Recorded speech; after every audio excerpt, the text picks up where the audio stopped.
Hi Reddit, recapped here.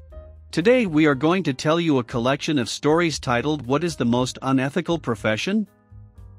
Enjoy our community's stories. As always, stay safe and take care. I'm late, but chiropractors.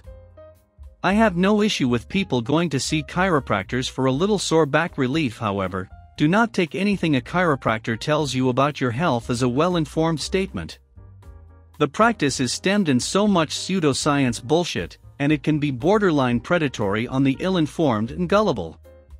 Your insurance does not cover it due to it being a legitimate medical practice. They cover it as a selling point because it seems legit. They are not medical professionals, nor should you ever let them diagnose any sort of disease or injury you have. They are glorified masseuses who sell snake oil as well. Here's a fun story. My only grandfather contracted diverticulitis shortly after I was born.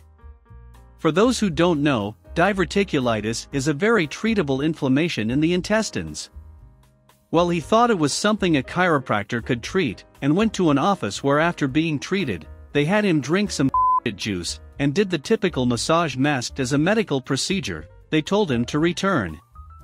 Again and again. My grandfather never showed any signs of improving, but they kept telling him this was to be expected, and it wasn't until my grandfather was pale and immobile that my aunt stepped up and forced him to go to the hospital. He died a couple of days later from an infection caused by diverticulitis. My only grandfather was a victim of gross negligence over a couple of bucks. What happened to my grandfather is much more common than you think. Many chiropractors will overstate the out of what this bullshit practice does. I worked in the payday loan industry for a minute. Legal money sharks who prey on folks with poor credit to borrow money at insane interest rates, 700+%. Here's how it works. You need to borrow $700 until your next payday.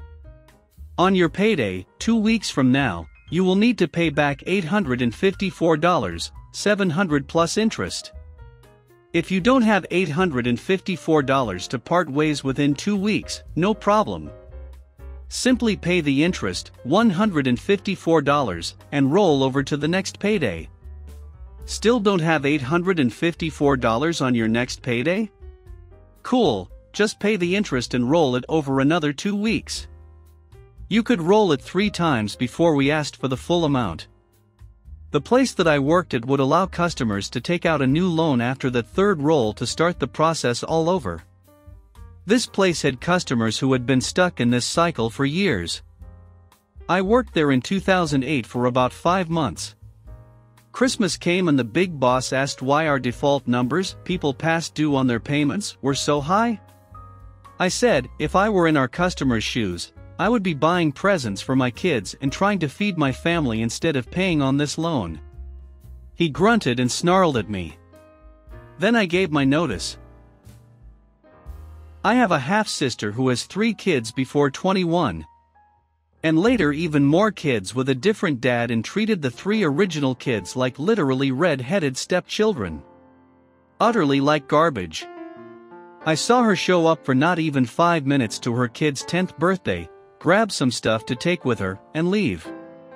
She worked at a payday place and said she'd never let someone she knew go there. It was too scummy for someone who abandoned several of her children. MLMs for sure. They prey on the poor and desperate. Outbound sales call center worker, you are literally told to lie to make sales, especially to older people. I once worked in a call center, and it was for a catalog, so not actual cold calling, but definitely trying to make sales out of nowhere. Anyway, I get a call one day, and having a lovely chat with her for ages and putting stuff in her basket to send for her to try, and get son comes home mid-call and starts telling me how she has dementia, and is getting these calls, making orders and forgetting them, then forgetting to send them back. All while getting distressed about it because she can't remember anything, and they were in the process of legal action to try to stop the calls and spending.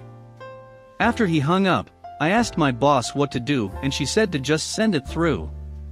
I felt like the worst person after that, and the whole job just broke me. I left not long after that.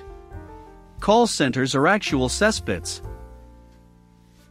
This marks the end of the collection of stories titled What is the Most Unethical Profession? I hope you enjoyed this video. Like and subscribe to see more videos like this. Turn on your notifications and leave a comment to help the channel grow.